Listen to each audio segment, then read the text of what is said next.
Hi friends, DSC syllabus అనేటువంటిది ఆంధ్రప్రదేశ్ ప్రభుత్వం అనేటువంటిది రిలీజ్ చేయడం జరిగింది.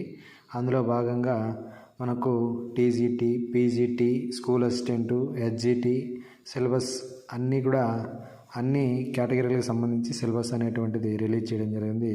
మనకు ఇక్కడ only school assistant syllabus Telugu గురించి మాత్రం ఈరోజు డిస్కస్ చేద్దాం. అందులో భాగంగా మనకు first one GK and current affairs 10 మార్క్స్కి అనేటువంటిది ఇవ్వడం జరిగింది. అదేవిధంగా second one prospective in education 5 మార్క్స్కు. తర్వాత మూడవది వచ్చేసి class room implication of educational psychology 5 మార్క్స్కు. అదేవిధంగా ఫోర్త్ వన్ కంటెంట్ 40 మార్క్స్కు. అదేవిధంగా మెథడాలజీ 20 మార్క్స్. టోటల్గా తీసుకున్నట్లయితే 80 మార్క్స్ అనేటువంటిది ఇవ్వడం జరిగింది. రిమైనింగ్ 20 మార్క్స్ అనేటువంటిది మనకు ఇంతకుముందే టెట్ అనేటువంటిది నిర్వహించడం జరిగింది.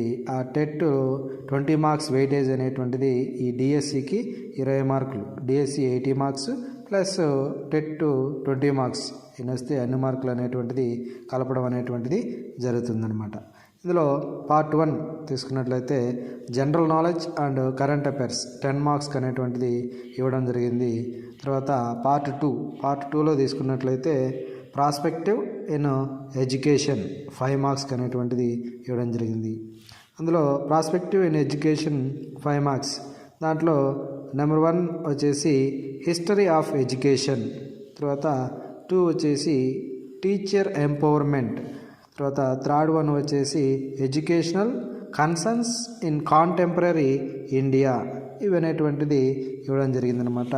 నెక్స్ట్ ఫోర్త్ వన్ తీసుకున్నట్లయితే యాక్ట్స్ అండ్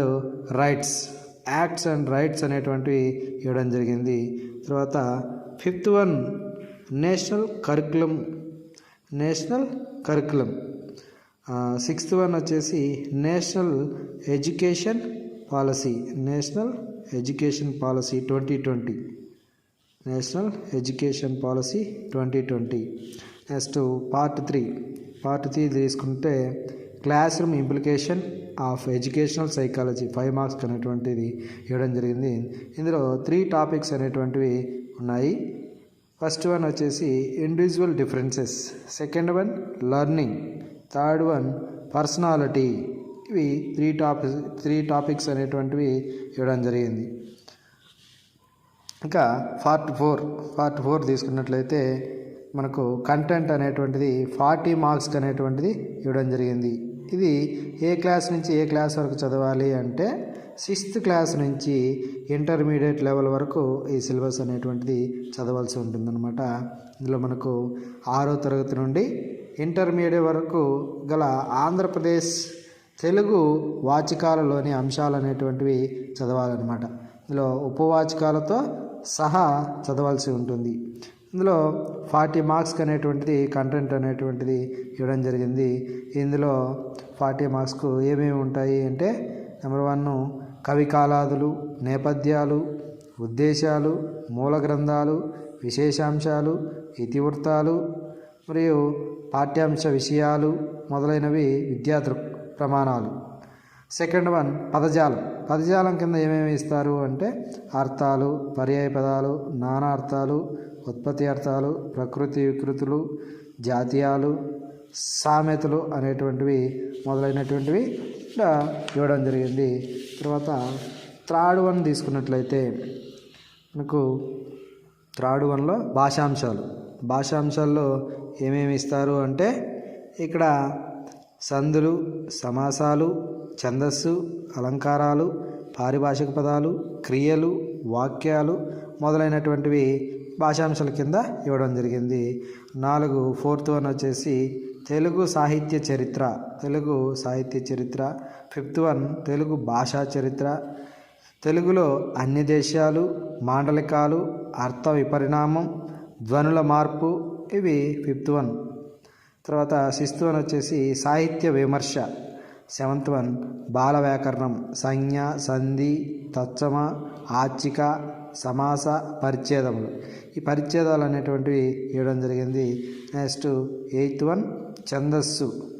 వృత్తాలు, జాతులు, ఉపజాతులు, వాటి కింద ఎతులు, ప్రాసలు, రకాలు, చందోదర్పణం ఇవన్నీ కూడా ఇవ్వడం జరిగింది 8th one. Next fifth Roman తీసుకున్నట్లయితే తెలుగు బోధనా పద్ధతులు 20 మార్క్స్కి అనేటువంటిది ఇవ్వడం జరిగింది. ఇది బిఎడ్ తెలుగు బోధనా పద్ధతులు, తెలుగు అకాడమీ ప్రచురణ, భాష, వివిధ భావనలు, భాషా నైపుణ్యాలు, ప్రణాళిక రచన, పాఠ్యగ్రంథాలు, విద్యా సాంకేతిక శాస్త్రం, సహపాఠ్య కార్యక్రమాలు, సాహిత్య ప్రక్రియలు, బోధనా పద్ధతులు, మూల్యాంకనం, పరీక్షలు. ఇవి మనకు DSC Telugu school assistant syllabus అనేటువంటిది ఇవ్వడం జరిగిందనమాట. తెలుగు స్కూల్ అసిస్టెంట్ సిలబస్ అనేటువంటిది మనకు ఆంధ్రప్రదేశ్ ప్రభుత్వం అనేటువంటిది ఇవ్వడం జరిగిందనమాట.